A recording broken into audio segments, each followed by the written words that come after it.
Hiddensee, 1933. She would have turned to face the little house, and in that moment, on that summer's day, would have seen the composition as a whole.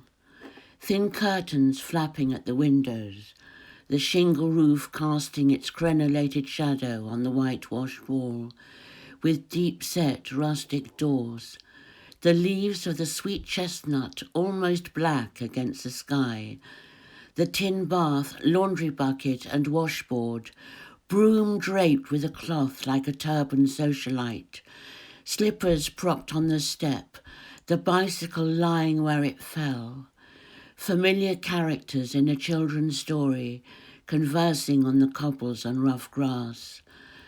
The news was bad and getting worse. People she had known were being murdered where they stood, and no one was saying anything. She would have run inside to grab her camera and clicked. All summer the boys had fished and fought.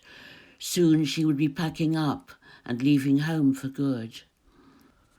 And there she was, removed to St. John's Wood, buying carrots in a German accent, too afraid to ask for directions on the underground, and surfacing at Harrow instead of Baker Street, from where she'd hoped to make her way to Swan and Edgar, with its thin-chested serving girls and air of dank refinement, to buy the vests and pants her boys would need for school.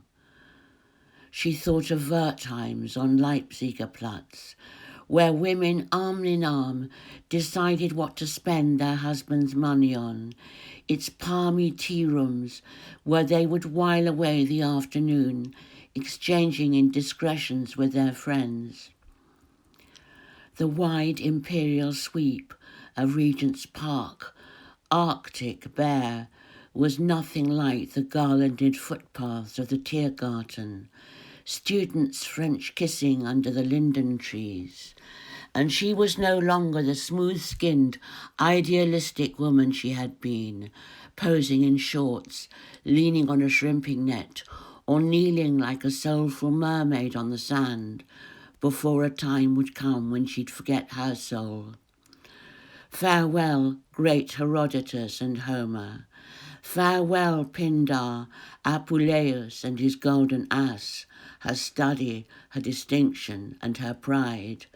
The scholar became the model of the perfect hausfrau, acting surprised at other people's cleverness. Hello, dreary house of Windsor, rations at the grocer's. Hello to the general vileness of the English class system and its prohibitions.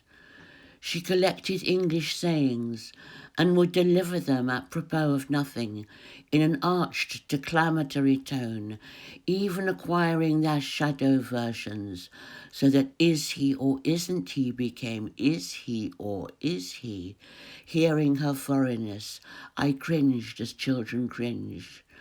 She had a way of looking at me that only just refrained from asking what was really going on, like the time she asked me to describe the flat where we had moved on the occasion of my mother's second marriage.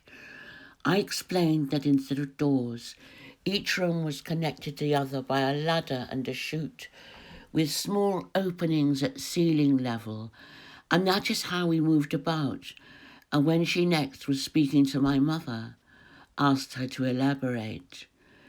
Did she imagine false walls, hiding families of Jews, packed in together against a hammering at midnight on the door?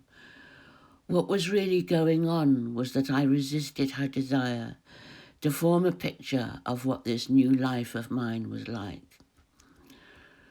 On a peninsula, on the easternmost edge of the Suffolk coast, she found a way of being old and more content, a kind of fitting in with English ways, buying pigeons from the poacher, knocking at the back door, befriending the postmistress, taking the sixpenny ferry across the River Bly.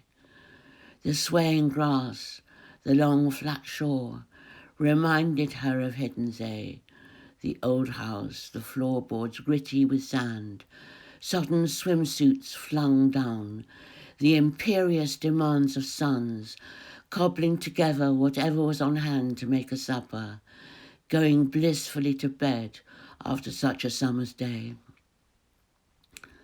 Last year I dined on perch pike at the Hotel Godewind on Hiddensee, bought a teacup slanted in allusion to the dissipated life of dissidents and renegade Berliners.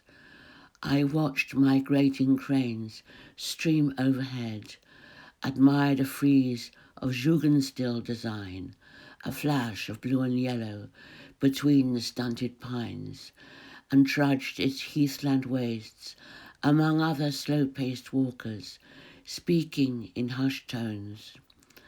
The chestnut tree still stood, the house had fallen down and been replaced.